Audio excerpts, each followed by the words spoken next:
அப்பொழுது லேயாள், தேவன் எனக்கு நல்ல ஈவை தந்தார். என் புருஷனுக்கு நான் 6 குமாரரை பெற்றபடியால் இப்பொழுது அவர் என்னுடனே வாசம் பண்ணுவார் என்று சொல்லி அவனுக்கு செபுலோன் என்று பெயரிட்டாள். பின்பு அவள் ஒரு குமாரத்தியையும் பெற்று அவளுக்கு தீனாள் என்று பெயரிட்டாள். தேவன் ராகேலை நினைத்தருளினார். அவளுக்கு தேவன் செவி கொடுத்து அவள் கர்ப்பந்தரிக்கும்படி செய்தார். அவள் கர்ப்பவதியாகி ஒரு குமாரனை பெற்று, தேவன் என் நிந்தையை நீக்கிவிட்டார் என்றும் இன்னும் ஒரு குமாரனை கர்த்தர் எனக்கு தருவார் என்றும் சொல்லி அவனுக்கு யோசேப்பு என்று பெயரிட்டார்.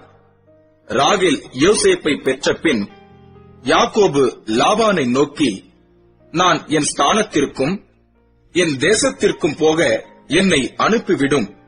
நான் உமக்கு ஊழியம் செய்து சம்பாதித்த என் மனைவிகளையும் என் பிள்ளைகளையும் எனக்கு தாரும். நான் போவேன். நான் உம்மிடத்தில் சேவித்த சேவகத்தை நீர் அறிந்திருக்கிறீர் என்றான். அப்பொழுது லாபான், உன் கண்களில் எனக்கு தயவு கிடைத்ததேயானால் நீ இரு. உன் நிமித்தம் கர்த்தர் என்னை ஆசீர்வதித்தார் என்று குறிப்பினால் அறிந்தேன். உன் சம்பளம் இன்னதென்று எனக்குச் சொல், நான் அதை தருவேன் என்றான். அதற்கு அவன், நான் உம்மை சேவித்த விதமும் உம்முடைய மந்தை என்னிடத்தில் இருந்த விதமும் அறிந்திருக்கிறீர். நான் வரும் முன்னே உமக்கு இருந்தது கொஞ்சம். நான் வந்தபின் கர்த்தர் உம்மை ஆசீர்வதித்ததினால் அது மிகவும் பெருகியிருக்கிறது. இனி நான் என் குடும்பத்துக்கு சம்பாத்தியம் பண்ணுவது எப்பொழுது என்றான்.